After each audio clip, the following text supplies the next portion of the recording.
You can hate the player, but don't hate the name.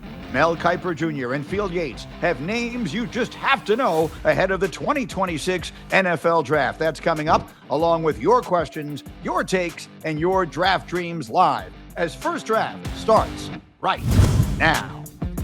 Hi, everybody, and welcome to First Draft Live with you, as always, on the NFL on ESPN YouTube channel and ESPN2 and wherever you get your podcasts. They are the legends, Mel Kiper Jr. and Field Yates. I am Greeny. Scan the QR code to catch up on anything you've missed this season. Gentlemen, we have a huge show ahead of us. But before we go ahead, I want to start by going back. Mel and Field, but Mel, I'll start with you. Your name came up Saturday night in some very esteemed company.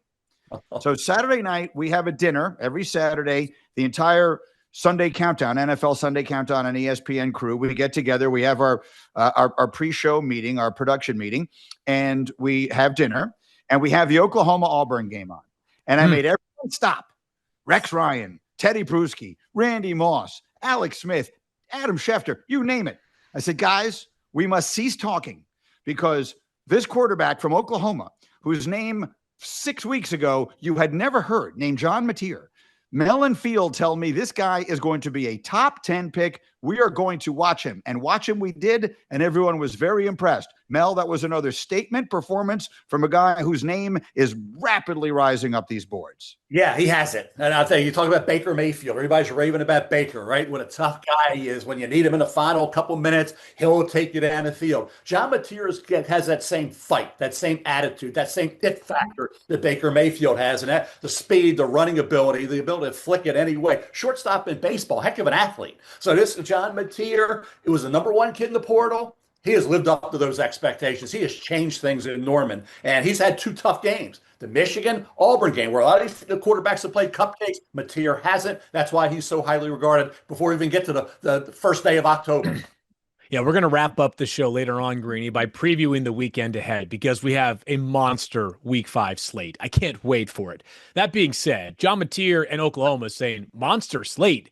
We've already been through some of the mud in the first 4 games of the season, right? We are battle-tested, unlike many of his quarterbacks that are being talked about as potential first-round picks. I do think Baker Mayfield's resurgence matters a lot right now, too, because, so much of what we do in this industry is not just evaluate the players, but you are always asked, who does he remind you of, right? And Baker Mayfield, at the moment, has the Bucs at 3-0. The Bucs have also won all 3 of their games in the last minute with come-from-behind wins or go-ahead scores in the final 60 seconds of a game. That matters because some of the traits that we talk about with John Mateer are not just a similar body type to Baker Mayfield. Mateer is 6'1", 224 pounds, right around where Baker Mayfield is. But also, so much of what we like about Mateer is the moxie, the intangibles, the never-say-die attitude that you really see on a play-in and play-out basis. And that, of course, are hallmark. Those are, of course, I should say, are hallmark traits of Baker Mayfield. Despite the fact that these Bucs have been down or tied late in the game, it feels like Baker has actually been one of those guys who gets cooler under pressure as opposed to crumbling under pressure. So I think Baker's play of late is something that is at least relevant to how we are evaluating John Mateer right now.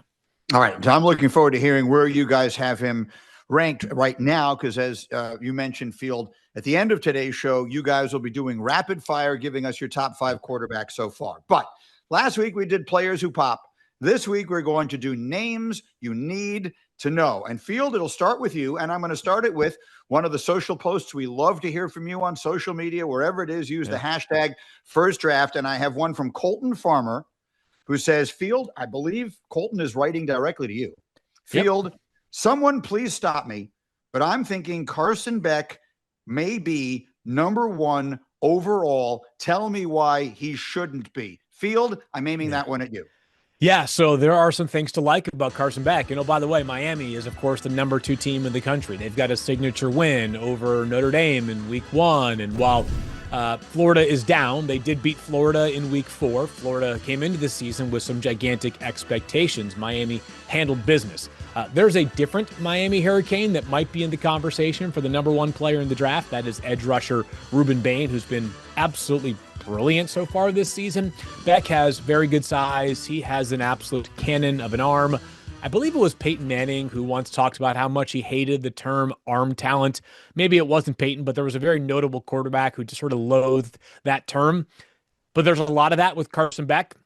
The problems I see with Carson Beck, the areas that I think would prevent me from having him in that number one overall pick is the ball placement's just been way too erratic so far this season. I don't mean erratic like he is spraying the ball into the stands or something like that, but quarterbacks on some of these throws that maybe only travel 5 to 8 or even 10 yards down the field, so much of their job is to not just hit the receiver, but hit the receiver on the right spot. Give that receiver an opportunity to either run after the catch or maybe in some cases give that receiver a chance to protect himself by throwing away from a potential big hit by a defensive player.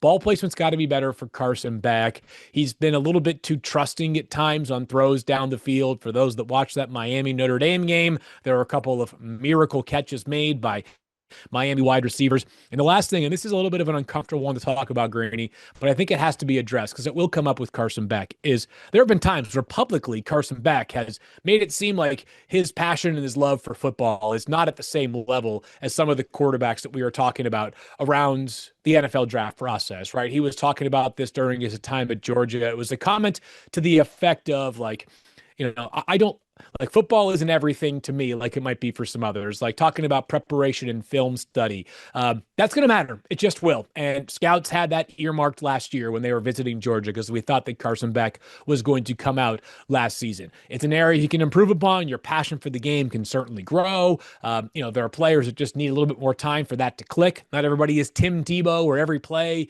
he plays it like it is his last. There's a lot of talent there for Carson Beck, but he is not in that number one conversation, at least not for me yet. Mel, I'm interested to hear your perspective because I feel like we're turning the clock back. I joined you guys on the podcast last year, and we were talking about Carson Beck being the first quarterback taken. Here we are again, but that's an interesting topic to me. The idea that a player in an honest moment, we ask people to be honest, and then they're honest, and then we judge what they say. But a player in an honest moment saying, football isn't my life, I have to be honest for myself, and I'm not an evaluator like you guys are. I'm just a fan. I want my quarterback to feel as though football is his life. I want my quarterback to feel as though there are no other priorities. There's nothing that's going to keep me from being in the facility. I'm going to be the first one in, the last one out. I'm going to be watching film every second of my life, and it is going to destroy me every time we lose a game. That may not be a healthy way to live, but I think it's the way I want my quarterback to be. So what do you think of a player saying something like that, Mel? Well, I thought it was important until you think about Justin Herbert. What was everybody saying about Justin Herbert? Did he love was he more happy in the classroom, right? And I talked to my guy out at Oregon. He said, Mel, you don't have to be a screamer and a yeller to have the respect of those teammates. Those kids will go through a wall for Justin Herbert. They respect his intelligence, which is through the roof. Who's the hottest quarterback in the NFL right now? You can argue with Justin Herbert. Justin Herbert answered any questions about how much he loves the game. You can have other interests. You can be super intelligent and love being in the classroom, love learning, okay? Remember, Julius Peppers had a lot of other interests coming out. Myles Garrett had a lot of other interests coming out. All these guys had, particularly Myles Garrett, more so than Joe. Myles Garrett, we were talking about all the things that he was interested in beyond football. And like I say, with Justin Herbert, the same thing. And you look at where we are right now. Julius Peppers was basketball. Remember, he was a basketball player as well. And Dwight Freeney was in that same draft. And that kind of ties in to one of the guys I'm going to talk about today. So I'm not as worried about that. Carson Beck has around him a tremendous array of talent. That offensive line is outstanding. They're giving him that pocket. He's got the running game. He's got the receivers stepping up. You're right. He forces it, but they make plays. He's not off his best game this past week, even though they won. We'll see how he progresses through. Now he's healthy, coming back, obviously injured at the end of the Georgia game. Yeah. And now he's trying to basically reestablish himself. So I'm going to wait it out on Carson Beck. He's going to be 23. He's not one of the young guys. He's one of the older quarterbacks who's played a lot of football, but he's still getting used to this offense, getting used to the guys around him. But the supporting cast there is outstanding. Greeny, in the interest of fairness, can I get the quote that I was referencing and read it to our audience? This comes in December of 2024. Beck, this was before a game I think they had coming up against Texas or Texas A&M. Quote, I don't enjoy watching football. I know that sounds kind of crazy. It's not fun for me. So if I watch that game, Texas versus Texas A&M, I'm not going to be able to sit there and enjoy it. I'm going to stress myself out the whole entire time.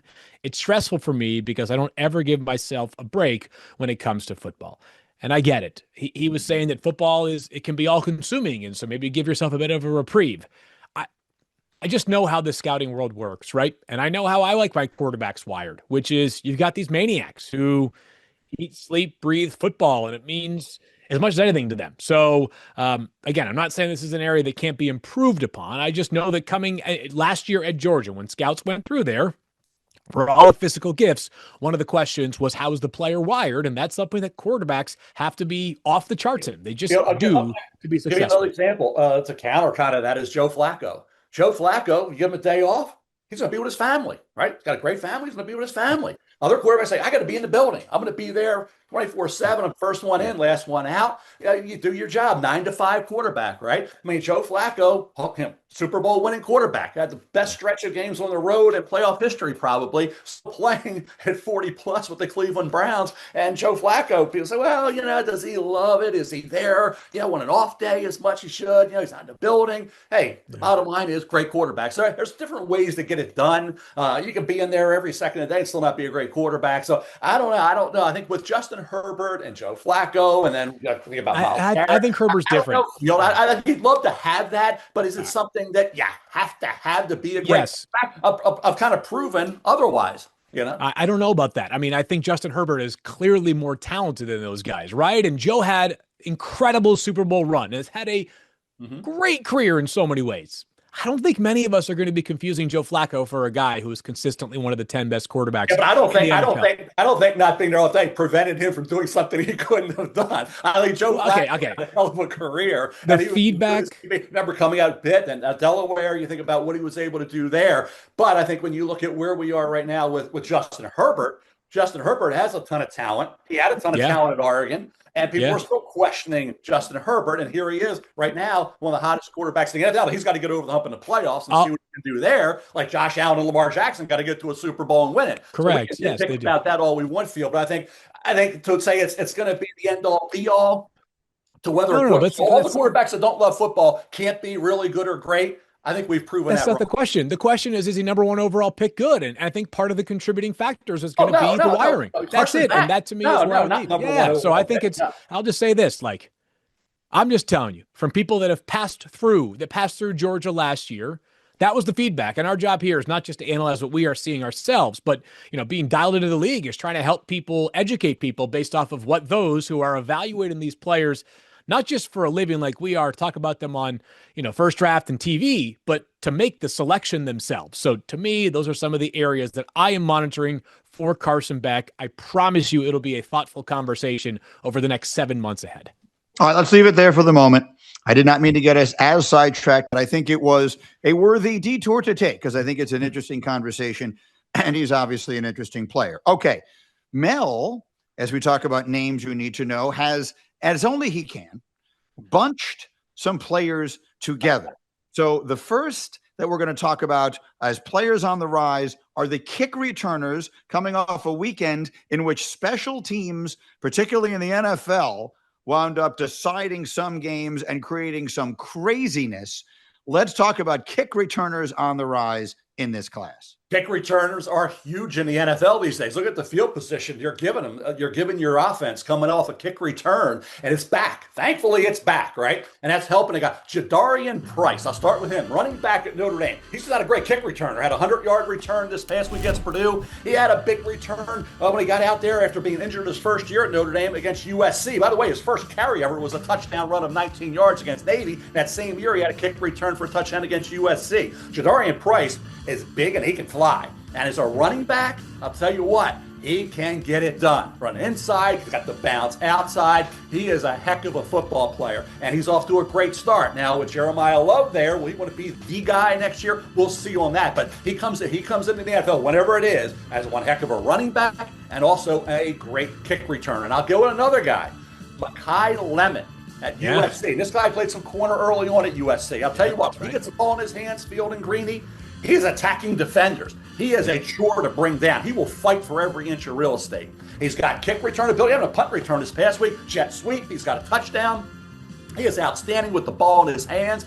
Makai Lemon, now with Jacoby Lane injured, Makai Lemon's going to be a key guy, even more so for Jordan Mailata in that USC offense. But Makai Lemon, I love a defensive mentality. I love a guy who attacks the defensive player rather than having them going after him. He's going to hurt you. You may try to hurt him. He's going to hurt you. Okay. So again, Makai Lemon, that kick return ability for Lemon and Price is going to be a big key in that whole evaluation. When you start figuring out what they're worth, maybe over another guy, they get a little bump because of the ability in that kick return area.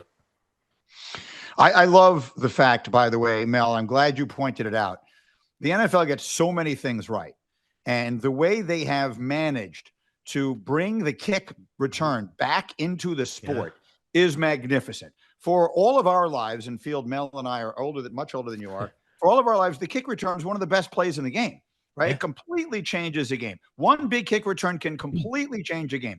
And for good reasons, because of injury and injury data, it had basically been phased out of the game. And I was willing to accept that. Like, it's just not part of the sport anymore because you don't want people to be getting hurt. They figured out a way to make it work and still be much safer than it was. And thank goodness for it. The kick return is back and better than ever. Okay, let's continue now with Field, who has another quarterback for us to focus in on. And this is not one of the names that we talk about, names that you need to know. This was not one of the names we were hearing before the season began, but it certainly is now. Yeah, not a ton, but Taylen Green from Arkansas spent 3 seasons at Boise State. He was a fifth-year player, second year down there at Arkansas. Woo-Pig-Sooie is just such an intriguing player overall, Greeny. He is gigantic. He looks like he's about 6'6" and 230 pounds. I got to check the actual roster size, but Taylen Green is enormous. He had a very, very strong statistical start to the season. Obviously, Arkansas has now lost back-to-back games to Ole Miss, and then they found a way to lose against Memphis in a game they should have just held onto the football and kicked a field goal and won this past weekend. Taylen Green was a player who I think always was recognized to have a lot of talent. He's kind of put it all together this year, and it's a blend of what he can do as a runner. He is a big, powerful, athletic man when the football is in his arms and he is using his legs. He's really a chore to bring down right now. It's not just, by the way, power, like running through guys. There's some real athletic ability, some swivel, some agility that you see in the open field as a runner, both designed and also as a scrambler. The passing, I think, has come a long way from where we were last year at Arkansas to where things have been at times so far this season. Again, it's not going to surprise anybody when I'm talking about this enormous quarterback that he also has great arm strength as well. The ball kind of just rests on the top of Taylen Green's hands as he is delivering it. It looks a little bit like how Jordan Love, the ball seems to rest on his palm before he delivers these strikes so often for Green Bay as well. But Taylen Green's had a really good start. And, we've been talking about some of these quarterbacks and who might end up going very high in the first round. Right now, and it's September 24th, and we're having this conversation, I don't think high first round is a likely landing spot for Taylen Green. But a developmental quarterback who, yes, he has 5 seasons, so perhaps he's a bit further along than some guys, but because of the unique skill set and size can be developed further, he's intrigued me. He's been really solid for Arkansas this year, who, despite the recent disappointing losses, I think he gives them some optimism as they enter more and more of that SEC schedule. Yeah, big game this week. They host Notre Dame, and that's another huge game for Taylen. Big one. Taylen Green was at Boise State. Taylen Green has a ton of talent. He needs to be more consistent throwing the football. That's the bottom line. And if he makes strides in that area moving forward, his field suggests he can do, and he needs to do, then he can rise up. But right now, the consistency, the accuracy, a little up and down for Taylen Green, but the talent is in abundance. I show him at 6'6", 224. Does that sound right? That's you might be it might be an inch shorter and maybe like 5 to 10 pounds heavy. He is a freight train on the field, Green. It's really very impressive, and you just don't find too many quarterbacks who are at that same size as Taylen Green. Well, as I watch my New York Jets play, I can't get enough of quarterback conversation. This class is shaping up nicely for you, Greeny. Then I'm scouting them right now. I use this podcast as my time to scout. I will call Aaron Glenn after the show. Okay. So as I said, Fields got some names. Mel's got some packages. He's got some put together groups. He's trying to one-up me. I see how it is. Course, we all know is the pride of the great state of Maryland. No one loves a crab cake and an orange crush the way Mel Kiper Jr. does. And the next is that there are some names you need to know from the great state of Maryland. Yes, got a fence around Maryland. He can't touch any of my guys fielding. I'm going to go first of all with a kid who's at Michigan now. He was at Maryland for 2 years. He's one of my guys, though. On Barham. And I mean, you watch him now, he's off the edge. He was off ball, right? He had a great freshman year at Maryland. At Michigan now, he's getting after the quarterback. He leads them in tackles for loss and sacks. He attacks off the edge. He is explosive off the edge. Physical, He hurts you, okay? This kid, Jaishawn Barham, he is definitely rising. We said that about Abdul Carter. What made him? Moving him off ball to outside, right? That's what's making Jaishawn Barham the kind of guy we're going to be looking at a lot earlier in the draft than we thought we would. So keep an eye on him. Maryland to Michigan, he's been outstanding for that Wolverine defense. Then we go to a kid who's at Maryland now, okay?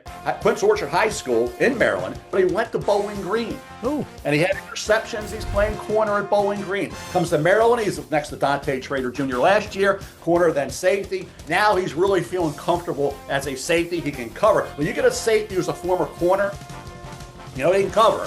And then he's got that physical presence. He's going to be a great special teams player. No, he can be a core special teams player in the NFL. He's got 8 career interceptions, okay? So he can track it. He's got ball skill.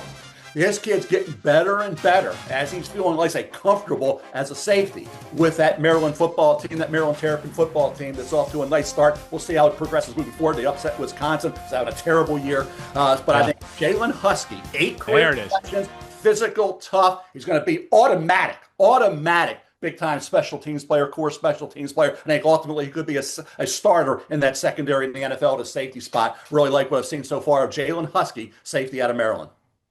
I was just glad you paid it off with his name there, Mel. For a while, you're going with the anonymous player. The anonymous player from Bowling Green who's now I didn't say Jalen Husky enough. Jalen Husky. Jalen Husky. At the very end. Jalen Huskies with the Maryland Terrapins, formerly of Bowling Green. So Jalen Husky, a lot of receivers know who he is because when he hits you, you'll want to know who that guy is, and they'll say it's Jalen Husky. Okay. Hey, Maryland's got a quarterback too. All right, fair enough. Yeah. Okay, and then for Fields' next player, we're doing names that you need to know. I'm going to read a tweet that we got here. Yeah. Again, we love all the social media coming in using the hashtag #FirstDraft. And this one is from Denodino. I think that's how you pronounce it. I don't know, but one way or another. Close enough. I'm going to pronounce it that way. We'll see. And it says the Chiefs need Kenyon Sadiq more than any team. And having watched Travis Kelce, look, the Chiefs tight end is right now the most famous football player that ever lived. There's never been a more famous football player than Travis Kelce. And look, he is a first ballot Hall of Famer. He has had one of the great careers in the history of the sport. But as you watch them play and you watch him play, you can clearly see that it is coming towards a close. So Field, let's talk about the tight end from Oregon.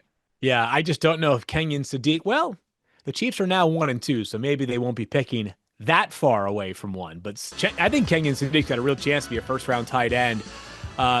This is one of the classic breakout players, and this is one of the truths of college football, right? Kenyon Sadiq did not play very much last year, at least relative to how much talent he brings to the table. He did not play as large of an offensive role as you might have expected last season. Why? Well, Oregon had a second-round tight end in Terrence Ferguson, who was playing, obviously, a lot. Sadiq is a very different player, but he has taken on a much bigger role as Dante Moore's one of his top weapons, and certainly his top tight ends this season. He is uber athletic. I mean, there is probably not, I could use some hyperbole, but not too much when describing just how impressive Kenyon Sadiq is as an athlete. The movement skills, the ability to cut at the top of routes, the agility, the run after catch potential, all of it is there. He is explosive. I'll tell you some of the other stuff that I love about Kenyon Sadiq. I mentioned how he took a backseat to Terrence Ferguson last year at tight end for Oregon.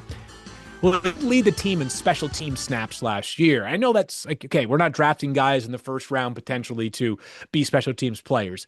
I do think, though, and this evaluation is not just what you see on the tape, but who the person is. It speaks to a selfless player, right? How many guys are willing to give everything they have in the 4 phases of special teams, which are inglorious at best and can be risky, right? There's a reason why the NFL eliminated the traditional kickoff from the sport. We now have the dynamic kickoff. You're putting your life out there on the line every single snap in special teams. Kenyon Sadiq has been awesome for Oregon in a variety of roles. And I think there are still some questions about whether this is a guy who's better at do you have to scheme him up touches, or is he more of one of those natural separators with, the ability to beat man coverage and, beat safeties or linebackers, or maybe even perimeter corners who are handling him in man to man? But man, is he explosive in what is a pretty good tight end class early on? To me, he feels like the best tight end I've seen in the very early goings of 2025. Yeah, we'll see him against Penn State. Maybe being on that field where Tyler Warren did such a great job will rub off. Kenyon Sadiq will do what Tyler Warren did with 100-plus catches last year, and he's off to a phenomenal start with Danny Dimes in Indianapolis with the Colts, who go 3-0. So, your guy Dimes. Yeah, well, Tyler Warren, I'll tell you what, he's one of the best rookies in the NFL, and the way they're utilizing him and the way they schemed him up, that's like you say, quarterbacks. Look at quarterbacks. One man's trash is another man's treasure, right? That quarterback position, we'd see it in the NFL these days. But for Kenyon Sadiq, I got to believe, with his talent and what he's capable of doing, we'll see up Happy Valley this week, Oregon at Penn State. If he can get it going, he should be getting, in my opinion, from Dante Moore. When you get a talent like this in college, you got to get 5 to 8 catches a game, right? No doubt. Yep. Well, I mean, Oregon has played Cupcake State upon Cupcake State so far. So, they just totally waxed Oregon State. And that wasn't a rivalry game this past weekend. That was both teams just happened to play in the same state. But, man, Oregon will finally be battle-tested come Saturday night, 7:30 in Happy Valley. Yeah, we have the 2 monster games this weekend. That's one of them. We're going to talk about them more as we go. Yep. As a very quick aside, yeah, the idea of quarterbacks resurfacing. You mentioned Daniel Jones, Danny Dimes, or as I now call him, Indiana Jones. Even better. Because there's something too perfect about that. You see these guys, Baker Mayfield is maybe the best example, Sam Darnold, Geno Smith. Guys, Mel, you used the phrase perfectly. One man's trash is another man's treasure. We had an interesting conversation. Could you imagine if Mac Jones, who once upon a time, the 49ers traded up to number 3 to take him, and then they changed their mind. No one will ever be able to convince me otherwise. They made that trade to take Mac Jones. Somewhere along the line, they got talked into drafting Trey Lance instead.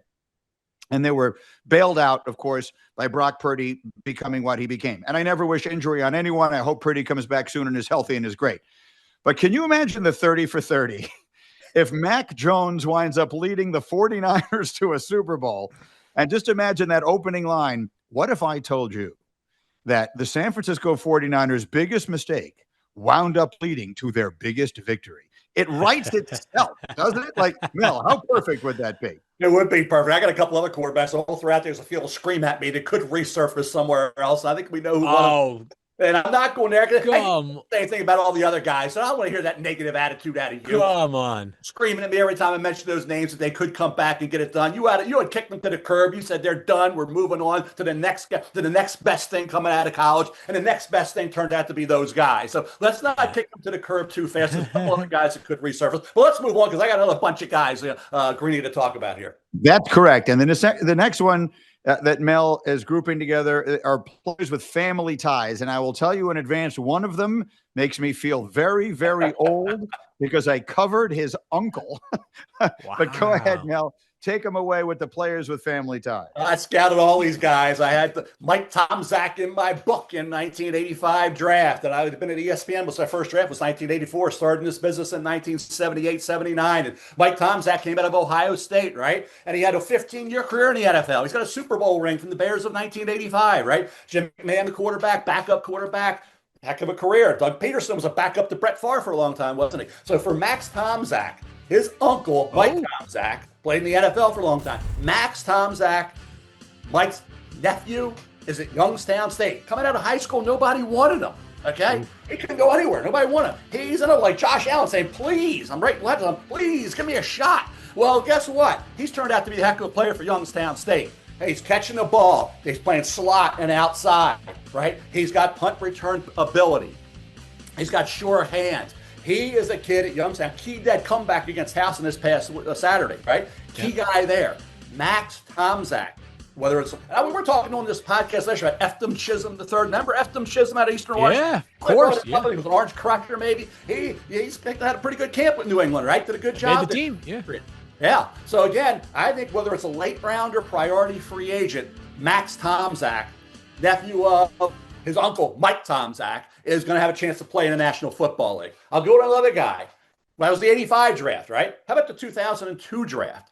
We had David Carr went number 1. Yeah. Julius Peppers, Dwight Freeney, Ed Reed, right? Antoine Randall was in that draft. How about Verron Haynes? Remember Verron Haynes coming out of Georgia, right? Running back, 5th round pick to the Steelers. He has a Super Bowl ring as well. His son, Justice Haynes, went from Alabama, now at Michigan. And when you watch, and Field was questioning the running back group this year. It's not that good, right? I brought up Jadarian Price, off to a great start with Jeremiah Love at Notre Dame. Justice Haynes is key in that Michigan football team. Underwood, I'll say it now. I said it about Stafford. I said about one. I was wrong one. If Underwood's not the number 1 pick in the draft down the road, something's wrong. This kid looks like he could be the real deal. Bryce Underwood at Michigan. Clip this. Helping him outfielding, helping him out is Justice Haynes. This kid runs hard. He's got the ability. He had, I think, in 3 or 4 games this year, he's had a run of over 55 yards. Okay, he's averaging like 8-1 a carry with 6 touchdowns. And the most underrated part of Justice Haynes' game, what do you got to do to be on the field as a running back? Or what? Pass protection. He can do it. And fumbles. He can do it. I've seen leading as a lead blocker as well. So in pass pro, as that last line of defense, he will come up big and do the job for you. So Justice Haynes, running back, Michigan, has had a heck of a start to the season. And like I said, Verron Haynes, his dad's going to be awful proud of what Justice has done, both at Alabama for 2 years and now at Michigan. And he's one of those guys going to be in the mix. We're going to be looking at in that probably that 3rd, 4th round discussion. Okay, so those are some of the names that you need to know as we work our way through this season and work our way towards what could be, well, I think inarguably is the best weekend so far of the college season, which is coming up this weekend. We're going to do a little quick preview of the 2 big games there in a moment. But first, Mel Kiper made a request. And if Mel makes a request, Field, as you know, we acquiesce. We oblige. He is the legend. He is the man who, as I always say, he is the man who invented the draft. So at 8 p.m. last Tuesday night, he called our producer, Joey G, and he said, we have to list Fields and my top 5 quarterbacks right now through week 4. And if Mel wants to do it, then we need to do it. So Mel, we'll start with you. Who were the top 5 quarterbacks in college football draft? Not necessarily the top 5 quarterbacks, but the top 5 projection quarterbacks projected to the next level in college football as of right now. Yeah, ask for it and then don't want it. I really wish I hadn't asked for it because it's hard. You want me to do it? You want me to go first? Really, I'll say it. Why is it? Because we still have a game coming up where Dante Moore is going to Happy Valley to play Drew Aller. Drew Aller hasn't played anybody. Dante Moore hasn't played anybody, okay, of consequence. So these quarterbacks, we've seen John Mateer play Michigan and Auburn. A couple victories there for John Mateer. So based on all of that, I got 9 guys, and I basically broke them into some categories. We got a 20-year-old in Lenora Sellers. We got a 20-year-old in Dante Moore. We got a 20-year-old in Sam Levitt, a 21-year-old in John Mateer, 21-year-old Drew Aller, 21-year-old Fernando Mendoza. Then we got the older guy, Garrett Nussmeier, will be 24. We got Carson Beck to be 23, and Taylen Green will be 23. So we got 3 or older, and 6 of them are young. So I'm going to go number 1, based strictly on talent, Lenora Sellers. And I'll get your number 1. Well, we go with number 1. My number 1, just based on talent, I'll go Sellers right now. Who's your number 1, Field? My number 1 is also Lenora Sellers. A reminder, when we're projecting, I think part of the exercise is establishing who may have the highest ceiling out of the players in this class. So Lenora Sellers, who's been playing through pain, and South Carolina has now lost back-to-back games, one of which Sellers got hurt early in that game against Vanderbilt. There is still so much potential in this player, and he's young, as Mel mentioned. So he's my number 1 quarterback as well, but the field is starting to narrow behind him. Number 2 for me is my guy, and Greeny, you highlighted him. You said, hey, watch it. John Mateer is number 2. Mm-hmm. John Mateer just gets it. He understands how to play that position. Those guys love him. Just like we talked about the Baker comparisons. John Mateer, I'll just end it there. We said enough. John Mateer, quarterback, Oklahoma, is my number 2. Okay, we're 2 for 2. And by the way, did I think about John Mateer at number 1? I thought about it just for a second. And I still have Lenora Sellers there. Sellers is such a unique talent. I'm just saying, based off what we have seen from John Mateer so far, he at least is on the honorable mention for the best quarterback in the class right now. Yeah. Okay. Number 3. What do you got? Number 3. So what do you got? We are in sync. Yep. 2 for 2. This is where I think things get interesting, though, Mel. Who's number 3 for you?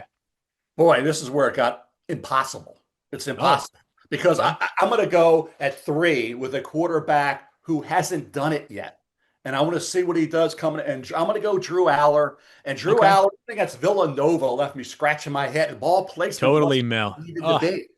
Yeah, and he's got all that talent. He's got the receivers now. Hopefully, he can get some separation. We didn't have separation last year, so we kind of excused that away. Now we have 3 new guys. We don't have Tyler Warren, but we got 2 tight ends that are good, and we got 2 running backs that are really good, and we got an offensive line that's supposed to went 9 deep. They haven't played anybody, but even in those games, Drew Aller didn't wow me. I thought it'd be 1 or 2. I'm putting him 3. I could have put him 5 or 6. This is where it gets really tricky. Okay. This is the game. This is the first game against Oregon, okay? And Oregon's got some guys on that defensive side are going to be playing in the NFL, okay? So this is where we can evaluate Drew. Up till now, I'm still not sure on Drew out, but I'll put him 3 based on potential and maybe everything coming together now that we got the big-time opponent rather than some cupcakes.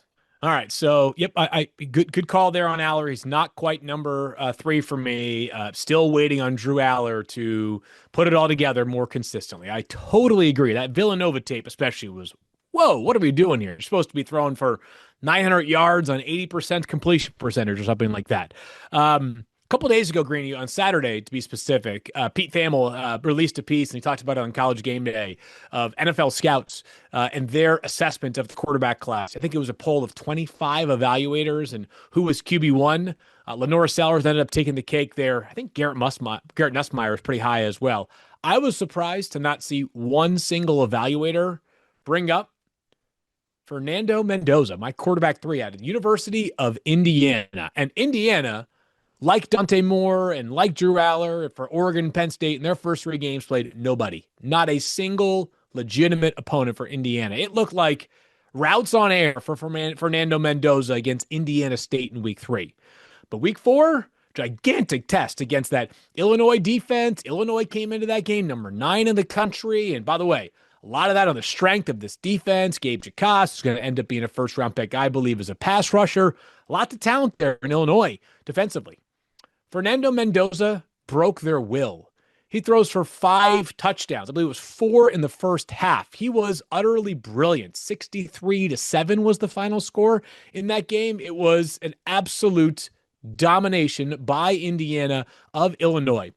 I was thinking about this because I know that Matt Miller is the king of comps, but a lot of people are always wondering, who does a player remind you of? And I'm not afraid to use this comparison now because the player is playing really well. There's some of Fernando Mendoza's game that reminds me of Sam Darnold. He just throws absolute strikes, does Fernando Mendoza. I mean, the accuracy, the ball placement, the velocity, even the trajectory of the footballs was brilliant this past Saturday night. He was carving up Illinois. Couldn't be more impressed. I think just like standing in the pocket and throwing, if that were the only criteria we were evaluating, who's the best pure thrower? To me, is Fernando Mendoza so far of these quarterbacks. He has been great.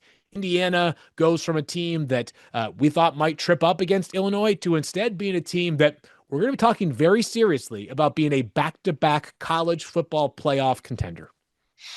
And whoever would have thought that we would see that day, but I agree with you. That was, to me, a startling. Football school now. Football school, right?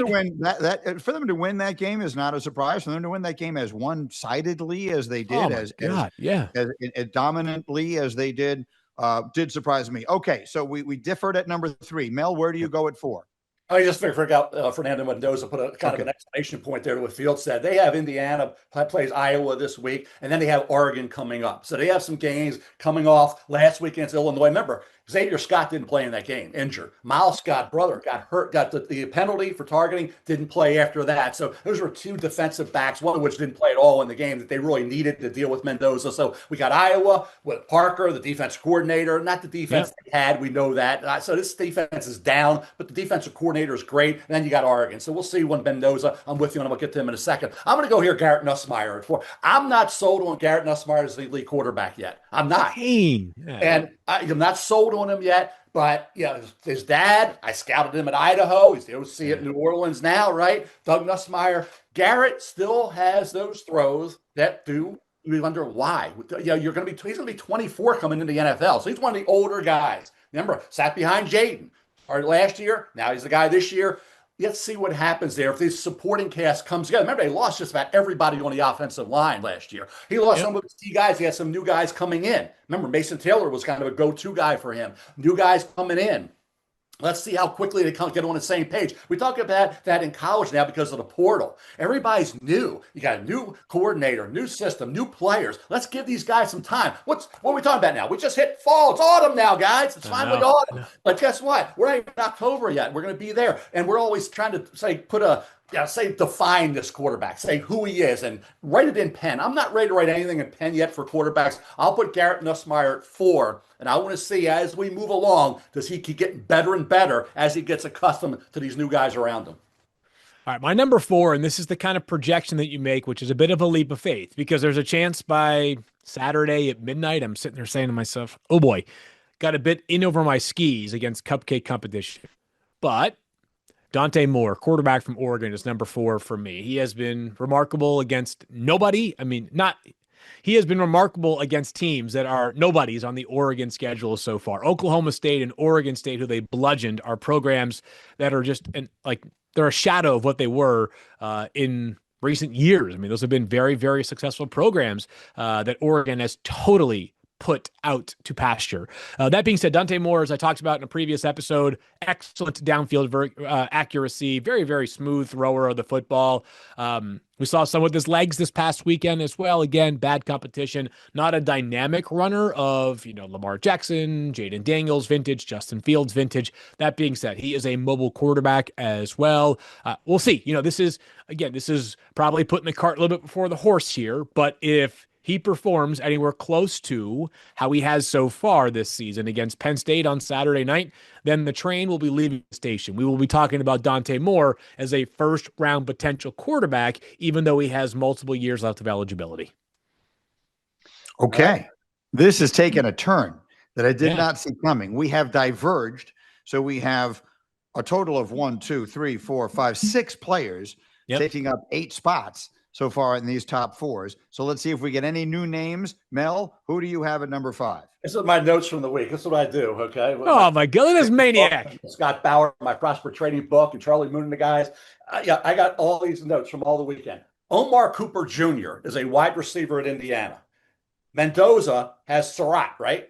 But Omar Cooper Jr., you want to have fun. I talked about Mekhi Lemon attacking. This guy, Omar Cooper Jr., impressed me with the ball in his hands, and he's a key guy for Fernando Mendoza, who is my 5th quarterback, by the way. Okay. It's Fernando Mendoza. I thought about your guys. I'm not putting – we don't have – notice no Arch Manning on these lists, right? Yeah.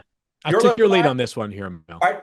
How old is Dante Moore? He's 20 years of age. He doesn't turn 21 until May 24th. That's after the draft. He will be at the draft in April, 20 years of age. Comes out, one year as a starting quarterback, right? Full year, right? 1 full year, yeah. Full year. That's not enough. I think you got to go back. History tells us you need to go back. So I'm not going to put Sam Levitt's only 20. He turns 21 soon, right?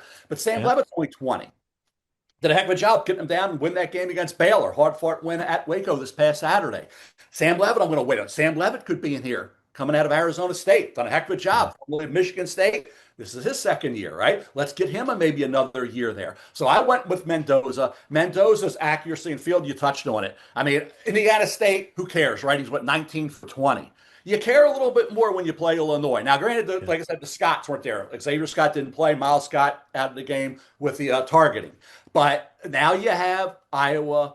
He should be fine because Iowa's defense isn't what it was, even though Parker's a great coordinator. But then he got Oregon. He got some tougher opponents moving forward. But Mendoza, he was at Cal doing – and he's not a one-year wonder. He was a good quarterback at Cal. But what are you doing now? He took too many sacks. I think he's only been sacked not a hand once he was going into this game. And it kept him cleaning up right. He's getting the ball out quicker. As I say, he's got Cooper and Surratt and other targets to throw to. So Mendoza's poise, he's in that offense. He seems like he's loving every minute of it. He's having fun playing the quarterback position.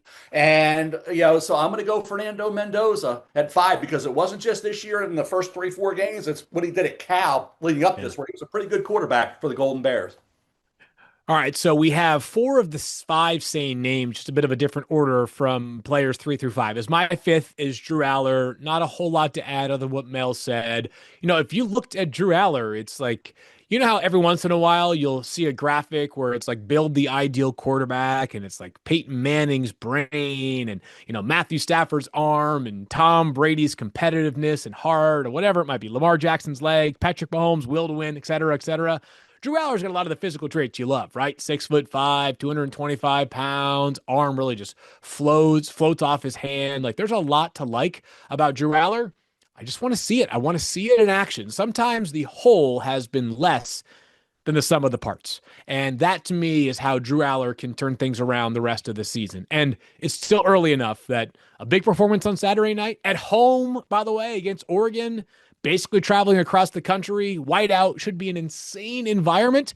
I do think that Drew Aller has a massive opportunity to kind of stamp his case, the strongest he ever has stamped it yet, that he deserves to be in that conversation for the first 5 picks in the draft. Basically, guys, we're talking about, I think, 9 quarterbacks for 5 spots. Phil, tell me if you disagree. I can't speak for you. I had 9 quarterbacks written down. The 5 we've talked about. You threw in Taylen Green would be in there. We'll have to see on Carson, Beck. You put more in there, and Sam Levitt. So I went 9 deep. 9 deep with consideration, strong consideration of the top 5. The only one reason I left more out is I want to see more of more, okay? And he's only 20 years of age, only be 20 at the draft. I think another year would benefit him. So and Taylen Green, want to see him with Notre Dame coming into Arkansas this week. How does he do? Like I say, some great, we call them evaluation games coming up for these quarterbacks. So we are trying to separate. We're kind of splitting hairs between 9 guys for 5 spots.